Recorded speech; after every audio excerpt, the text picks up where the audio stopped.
هسه دي الليله دي جبتوا المعلومه دي من ورونا. تطلع قناه الحدث الليله وشوفوا يا استاذ سعد الدين والشباب اللي قاعدين في قناه الحدث، اي سوداني شغال في قناه الحدث ان شاء الله مراسله، ان شاء الله مراسله. الكلام ده ليكم انتوا، نحن بنعرف اولادنا في الحدث، انتوا دوركم شنو في الكلام ده؟ قدم استقالتك، قدم. ده موقف تاريخي، ده حرب، اهل بموتوا، الناس قاعد تشرد، الناس قاعد تموت، الناس قاعد تتقطع، الناس قاعد تعاني، انتوا بتدعموا في قناه عميله. قدموا موقف، قدموا استقالاتكم، قدموا لجوء، خشوا لكم اي سفاره قولوا ما قدرنا نشتغل نحن، القناه دي ما محايده.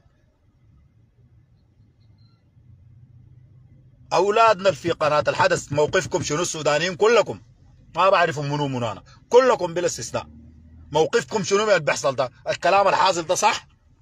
انا وانتوا عارفين الناس طلعوا الليله ده، طلعوا ما قاعد يقولوا هاي الحرب، طلعوا الليله ده قالوا مع الجيش عديل، لانه معروف شعار لا الحرب ده عند المجتمع الدولي الان هو شعار الجنجويد، وهو شعار القحاده، جناح السياسي للجنجويد، عشان ما نقعد ندلع في الحاجات.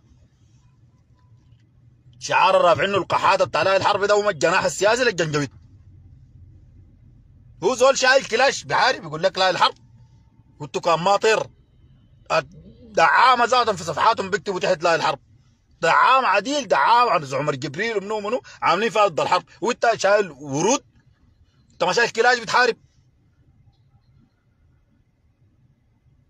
احنا قناه الحدث بتعرف الكلام ده. انا جاي داير طلب الليله دي لازم يتنفذ، الليله دي يتنفذ، اي زول بيسمع فينا الليله حينفذه الا يبقى ما عنده علاقه بالبلد دي.